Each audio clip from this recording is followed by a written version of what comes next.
Welcome to Opera Fan Dallas.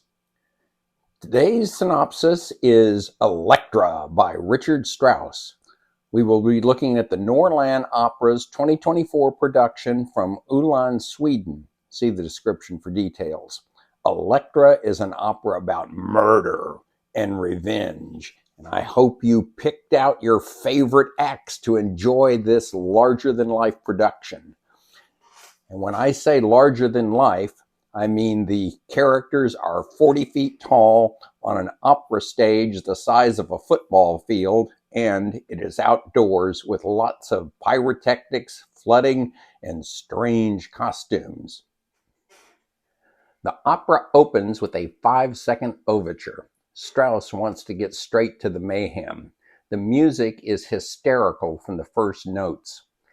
The maids are dissing Elektra because she seems depressed. The one maid sticks up for her and they beat the crap out of her. Elektra is upset because her father, King Agamemnon, when returning victorious from the Battle of Troy, was hacked up by her mother, Cleophas, and now stepfather, Aegisth.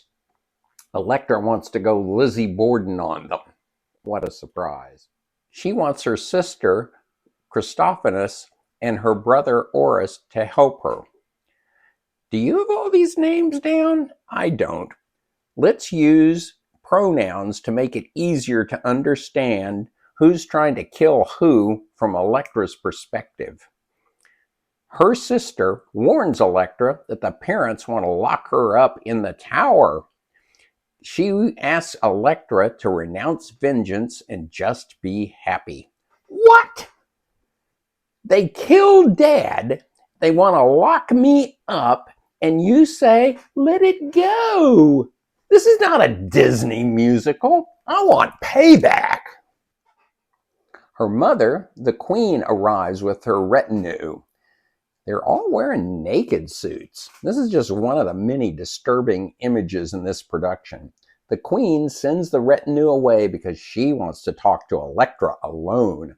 She tells Elektra, I can't sleep at night. I'm having nightmares. Elektra, part-time Wiccan, has a solution. You need to be set free from your nightmares by doing a human sacrifice. The queen, full of hope, says, who needs to be killed? Elektra replies, that would be you, bitch. The mother says, okay, I have a hair appointment. I gotta go now. Her sister returns, bringing horrible news. Their brother is dead.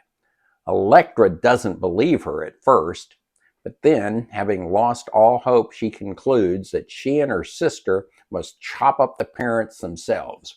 Her sister is too freaked out to help, so Elektra realizes if you want something done, you gotta do it yourself. A stranger comes in on top of a 40-foot-high puppet that's on fire. Now that's an entrance. He claims to be a friend of her dead brother. Elektra doesn't recognize him until a servant girl throws herself at his feet. It's her brother. He's back and looking for revenge. A guard tries to stop them from talking about murder. Nuts to that, they say. Elektra says, here, take my favorite axe. Her brother enters the palace and goes to the queen's bedchamber. He says, my name is Indigo Montoya. You killed my father. Prepare to die. We hear screams. Panicked servants cry out and flee. The stepfather returns from the fields. Elektra is happy to see him. He wants to know, what's all the panic about? Elektra says, oh no, everything's just fine. Let me light your way to the queen's chambers. He follows her into the palace and sees the body of his dead wife. And the brother steps out and says, Elektra's sister comes out of the palace. Elektra tells her that the brother is went Menendez on both of the parents. Elektra is between ecstasy and madness, and she dances around to celebrate until she drops. The brother leaves the palace as the opera ends. I hope you have enjoyed today's synopsis of Elektra by Richard Strauss. Click on the circle on the side of the screen to subscribe.